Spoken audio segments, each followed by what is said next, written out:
ये है CCN digital और आप देख रहे हैं CCN मंडला।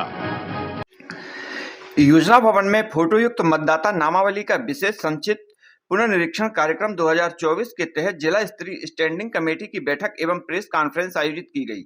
बैठक में कलेक्टर एवं जिला निर्वाचन अधिकारी डॉक्टर सलोनी सिडाना द्वारा राजनीतिक दलों के पुनर्निरीक्षण की गतिविधियों के संबंध में विस्तार से जानकारी दी गई।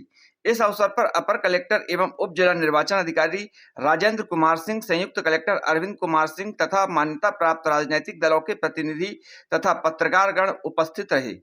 कलेक्टर ने बताया कि भारत निर्वाचन आयोग द्वारा मतदाता सूची नामावली का विशेष संक्षिप्त पुनरीक्षण कार्यक्रम निर्धारित किया गया है, जिसके अनुसार मतदाता सूची का अंतिम प्रकाशन 8 फरवरी 2024 को किया गया।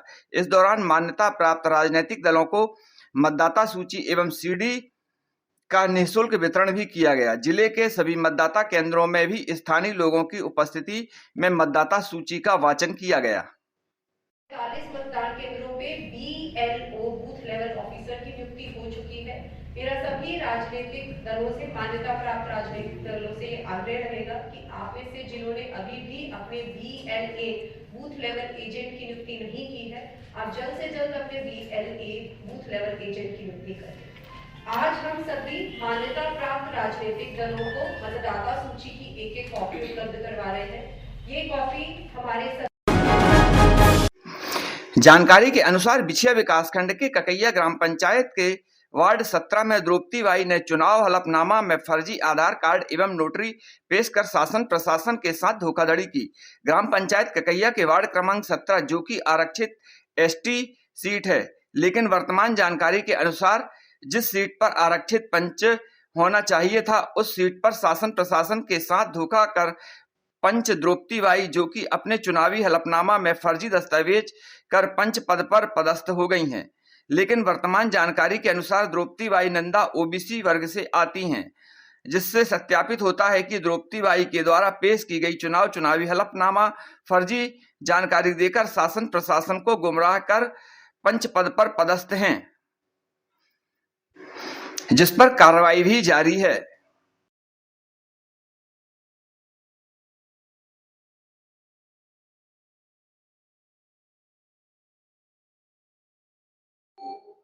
मैडम, ककैया पंचायत में OBC महिला झिमर समाज से आती है, जो कि एक ST सीट जो आरक्षित सीट है वहां से चुनाव लड़ रही और जीत भी रही है। क्या कार्रवाई?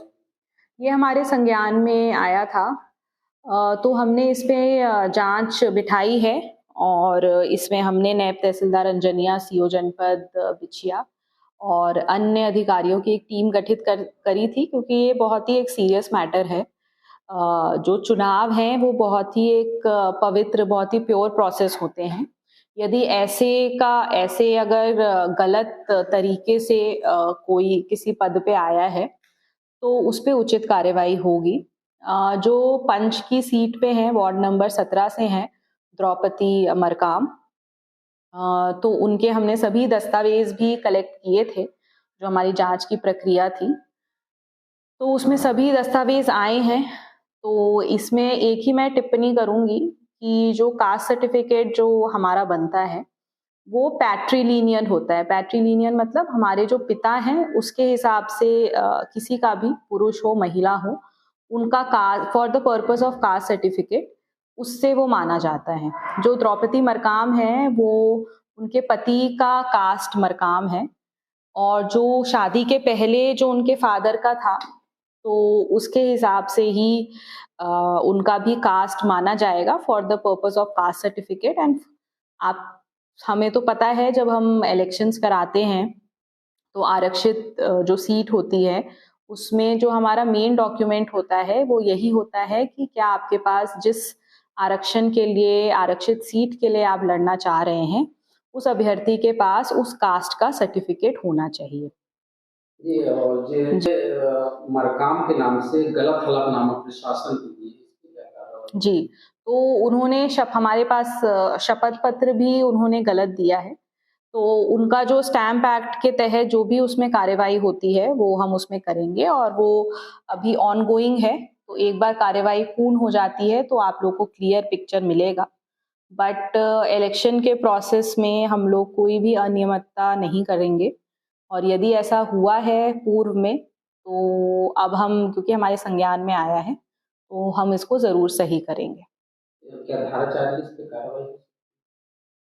बिल्कुल हो सकती है। जो हमारे पंचायत अधिनियम है उसमें जो हमारे सीओ जनपद हैं, हमारे सीओ जिला पंचायत है, उनको विभिन्न प्रकार की पावर्स होती हैं। तो जैसा भी उनका उचित समझे कार्यवाही के पश्चात, तो वो उन पे एक्शन ले सकते हैं। मां नर्मदा जन्मोत्सव की व्यवस्थाओं एवं प्रशासनिक तैयारियों को लेकर योजना भवन में आयोजित अधिकारियों की बैठक में कलेक्टर डॉक्टर सोलोनी सिडाना ने संबंधित अधिकारियों को आवश्यक निर्देश दिए। उन्होंने कहा कि नर्मदा जन्मोत्सव की सभी तैयारियां पर्व के पूर्व ही पूर्ण करें। नर्मदा जन्मोत्सव पर विविध आयोजन करने वाली समितियों के साथ बैठक कर आयोजनों की जानकारी प्राप्त कर आवश्यकता अनुसार व्यवस्थाएं बनाना सुनिश्चित करें। कलेक्टर डॉक्टर सोलोनी सिडाना ने नगरीय निकायों में संचालित कार्यों की विस्तृत समीक्षा की। उन्होंने निर्देशित किया कि प्रधानमंत्री आवास योजना के संचालित कार्यों को जल्द पूर्ण कराया जाए। जियो टैगिंग समय पर करें। अप्रारंभ कार्यों को जल्द प्रारंभ कराएं। हितग्राहियों को समुचित सहयोग और मार्गदर्शन प्रदान करें। जो कार्य प्रारंभ नहीं हो रहे हैं उनके निस्तारीकरण प्रस्तावित करें। कलेक्टर ने कहा कि आगामी स्वीकृत होने वाले प्रधानमंत्री आवासों के लिए सभी तैयारियां अभी से पूर्ण करते हुए डीपीआर तैयार करें। घुघरी ब्लॉक के पलकी ग्राम के प्राथमिक शाला भवन की स्थिति जर्जर हो गई है। बता दें कि स्कूल में पेयजल की व्यवस्था भी नहीं है। नदी से पीने का पानी लाना पड़ता है। किचन सेट भी जर्जर हो गया है। अतिरिक्त भवन के एकमात्र कमरे में बैठकर 5 कक्षाओं को लगाना पड़ता है, जहां 67 बच्चे एक साथ पढ़ते हैं। परीक्षाएं आ गई हैं, परंतु यहां रेगुलर टीचर नहीं है। 2 अतिथि शिक्षक बच्चों को पढ़ा रहे हैं। वहीं शाला भवन बहुत ही जर्जर हो गया है। यही कारण है कि बच्चों को एक अतिरिक्त कक्ष में बैठाकर पढ़ाना पड़ता है, जहां पर 5 कक्षाएं एक साथ लगती हैं। ग्रामीण आवेदक कलेक्टर के पास आवेदन लेकर पहुंचे और उन्होंने शाला भवन की मांग की है। परीक्षाओं को दृष्टिगत रखते हुए टीचरों की भी मांग की गई है। हमारे स्कूल में ग्राम पलकी है अपना, जो कि घुघरी ब्लॉक के अंतर्गत आता है सर। उसमें अभी तक जो है बच्चे हमारे स्कूल में 67 है और टीचर जो है नहीं है सर। अभी तक शिक्षक विहीन है। हम चाहते हैं सभी ग्रामवासी कि हमारे उच्च गुणवत्तापूर्ण अच्छे से बच्चों को शिक्षा प्राप्त हो और साथ साथ में बच्चों का अच्छा कौशल विकास हो। इसके लिए हम जो है इस विकास की दौर पर जो चलती जा रही है सरकार, लेकिन हमारे पास आज भी स्कूल में कोई टीचर नहीं है सर। हम लोग जो है गेस्टों के भरोसे ही यहाँ पर जो है इसका कार्य चल रहा है। अभी कितने शिक्षक हैं, अतिथि शिक्षक? सर अतिथि शिक्षक वहाँ पर जो है 2 हैं सर।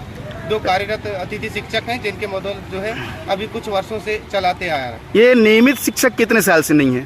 सर अभी कुछ वर्षों से नहीं है सर। कुछ वर्षों से? जी हाँ, जो जैसे ट्रांसफर नीति चालू हुई थी, ट्रांसफर करा के एक सर थे वो चले गए। अच्छा, इसके पहले रेगुलर थे, वो ट्रांसफर करा के चले गए। जी सर।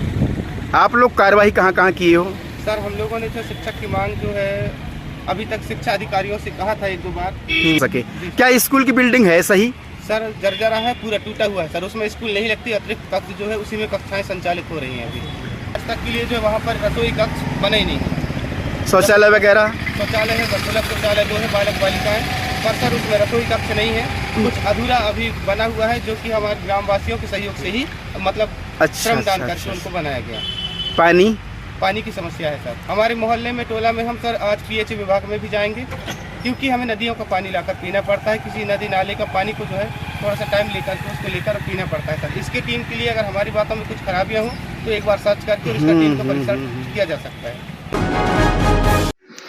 कलेक्टर डॉक्टर सोलोनी सिडाना ने बिछिया विकासखंड के करंजिया एवं खलौड़ी आदि ग्रामों में जल जीवन मिशन के तहत किए जा रहे कार्यों का अवलोकन किया। उन्होंने कहा कि कार्यों में प्राथमिकताओं का ध्यान रखें। करंजिया में वाटर ट्रीटमेंट प्लांट का निरीक्षण के दौरान कलेक्टर ने निर्देशित किया कि कार्य में गुणवत्ता मानकों का पालन करें तथा समय अवधि के अनुसार योजनाओं के कार्य को प्रगति लाएं। कलेक्टर ने निर्देशित किया कि परियोजना की सभी यूनिट में समानांतर रूप से कार्य करें। सभी इकाइयों के लिए अलग अलग टीम रखें। उन्होंने कहा कि स्थलों पर श्रमिकों की संख्या बढ़ाने के भी निर्देश दिए। कलेक्टर डॉक्टर सलोनी सिडाना ने बुधवार को सामुदायिक स्वास्थ्य केंद्र बिछिया का निरीक्षण किया। उन्होंने सामुदायिक स्वास्थ्य केंद्र के प्रस्तावित निर्माण कार्यों के लिए प्रस्तावित स्थल का जायजा लिया। इसके साथ स्वास्थ्य सेवाओं व सभी वार्डों सेवाओं में कक्ष का निरीक्षण करते हुए अधिकारियों को व्यवस्थाओं को बेहतर बनाने के निर्देश दिए। उन्होंने कहा कि स्वास्थ्य सेवाओं से जुड़े आवश्यक निर्माण में प्रस्ताव तैयार करें। कलेक्टर डॉक्टर सोलोनी सिडाना ने मरीजों परिजनों के लिए प्रतीक्षालय तैयार करने के निर्देश दिए। कलेक्टर ने स्वास्थ्य सेवाओं को लेकर मरीजों से फीडबैक लिया। कलेक्टर ने प्रसव कक्ष के निरीक्षण के दौरान निर्देशित किया कि प्रसव कक्ष को लक्ष्य कार्यक्रम के अनुरूप तैयार करते हुए क्वालिफाइड करें। बेहतर प्रसूति सेवाओं के लिए कार्यक्रम में किसी भी तरह की लापरवाही बरती नहीं जाएगी व सहन नहीं की जाएगी। बिछिया भ्रमण के दौरान कलेक्टर डॉक्टर सलोनी सिडाना ने तहसील कार्यालय का निरीक्षण किया। इस दौरान उन्होंने रैंडम आधार पर फाइलों की जांच करते हुए फाइलों के संधारण को बेहतर बनाने के निर्देश दिए। उन्होंने कहा कि न्यायालय में लंबित प्रकरणों की संख्या अधिक है, अतः प्रकरणों के निराकरण ताकि राजस्व न्यायालयों में जारी होने वाली आदेशों में अमल पर ध्यान दें। मंडला में बनने वाले मेडिकल कॉलेज के लिए प्रस्तावित भूमि का सीमांकन संबंधित विभाग के अमले द्वारा किया गया। जानकारी के अनुसार आमा नाला बाईपास के निकट मेडिकल कॉलेज के भवन निर्माण के लिए 10 हेक्टेयर भूमि वन विभाग द्वारा राजस्व विभाग को हस्तांतरण करने की कार्रवाई प्रचलन में है। इसी क्रम में संबंधित विभागों के अधिकारियों की उपस्थिति में जमीन का सीमांकन किया गया। इस दौरान नोडल अधिकारी डॉक्टर प्रवीण उइके, एसडीओ भवन निर्माण कॉर्पोरेशन प्रमोद गजभिये सहित संबंधित अधिकारी कर्मचारी उपस्थित रहे। गोंदिया से जबलपुर जा रही ट्रेन में पादरीगंज और नैनपुर के बीच महिला की डिलीवरी हो गई और महिला ने बच्चे को जन्म दिया। नैनपुर में रेलवे स्टाफ के द्वारा एम्बुलेंस की व्यवस्था की गई और जच्चा बच्चा को नैनपुर सिविल अस्पताल भेजा गया, जहां जच्चा बच्चा को भर्ती कराया गया। बता दें कि जच्चा और बच्चा दोनों ही स्वस्थ हैं और उनका इलाज चल रहा है। मैं doctor Kamna Chawla, gynaecologist civil hospital Nainpur से बोल। अभी एक सुबह नीतू ठाकुर नाम की महिला की डिलीवरी अभी ट्रेन में हो गई है। वह महिला रायपुर गोंदिया से आ रही थी नैनपुर की तरफ। 10 मिनट पहले ही ट्रेन में डिलीवरी हुई। रेलवे के स्टाफ, डॉक्टर, नर्स के द्वारा उसको सिविल हॉस्पिटल नैनपुर लाया गया। यहाँ आने जब महिला हमारे पास आई तो बच्चा और कन्हैरी दोनों ही डिलीवर हो चुके थे और आने के बाद महिला की और बच्चे की जाँच की गई तो माँ और बच्चे दोनों स्वस्थ हैं। महिला का BP वगैरह सब ठीक है और बच्चा भी स्वस्थ है। महिला को जल्द से जल्द स्तनपान कराने की सलाह दी गई है और अभी बच्चे को और मां को हमारे अंदर ऑब्जर्वेशन में रखा गया है। मुख्यालय के नजदीकी ग्राम पंचायत बड़ी खैरी की सरपंच सीमा गौठिया 18,000 रुपए की रिश्वत लेते रंगे हाथों पकड़ी गई। लोकायुक्त जबलपुर की टीम ने आवेदक शिशु सिंधु भलावी की शिकायत पर यह कार्रवाई की। बताया गया कि ग्राम पंचायत बड़ी खैरी क्षेत्र में विधायक निधि से करीब 3,50,000 रुपए की लागत से चबूतरा और बाउंड्री वाल का निर्माण कार्य हुआ है, जिसका निर्माण शिशु सिंधु भलावी ने किया था। निर्माण कार्य पूर्ण होने पर भुगतान प्रक्रिया के लिए सरपंच ने 20,000 रुपए की रिश्वत की मांग की थी। शिशु सिंधु भलावी ने जिसकी शिकायत लोकायुक्त जबलपुर से की। लोकायुक्त की टीम ने गुरुवार को सरपंच सीमा गौटिया को बड़ी खैरी पंचायत भवन में पंच सिंधु भलावी से 18,000 रुपए लेते रंगे हाथों पकड़ा। आरोपी सरपंच पर लोकायुक्त पुलिस भ्रष्टाचार अधिनियम के तहत कार्रवाई की। आगे जांच जारी है। आरडी कॉलेज में विधायक निधि से एक चबूतरा का निकला हुआ था, सैंक्शन हुआ था पिछले सत्र में। 3.5 लाख रुपए की राशि निकली हुई थी उसकी, तो वो काम मैं किया था। तो उसके बिल के एवज में मुझसे 20,000 रुपए की मांग की गई थी। फिर जाके 18 में सौदा डन हुआ था और भी काम किया था, तो मतलब बार वो पैसे की मांग की जा रही थी, इसलिए मैंने शिकायत की। कौन मांग कर रहा था? सरपंच के द्वारा। शिशु सिंधु भलावी जो कि आवेदक हैं, इन्होंने लोकायुक्त में जो आरोपी हैं सीमा गौटिया, उनकी सरपंच ग्राम खैरी की, उनके विरुद्ध शिकायत की थी।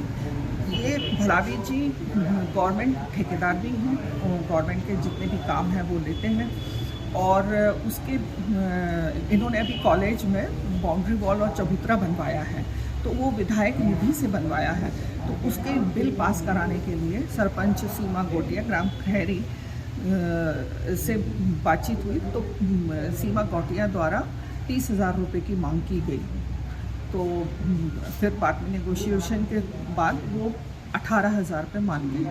तो आज उनको SS भलावी द्वारा पैसे देते हुए रंगे हाथों पकड़ा है लोकायुक्त टीम। कितने का बिल था, कितना देते आपको पता? ये इन्वेस्टिगेशन का विषय है, वो अभी इन्वेस्टिगेशन पूरा नहीं हुआ, इसलिए इस बारे में जानकारी मैं नहीं दे पाऊंगी।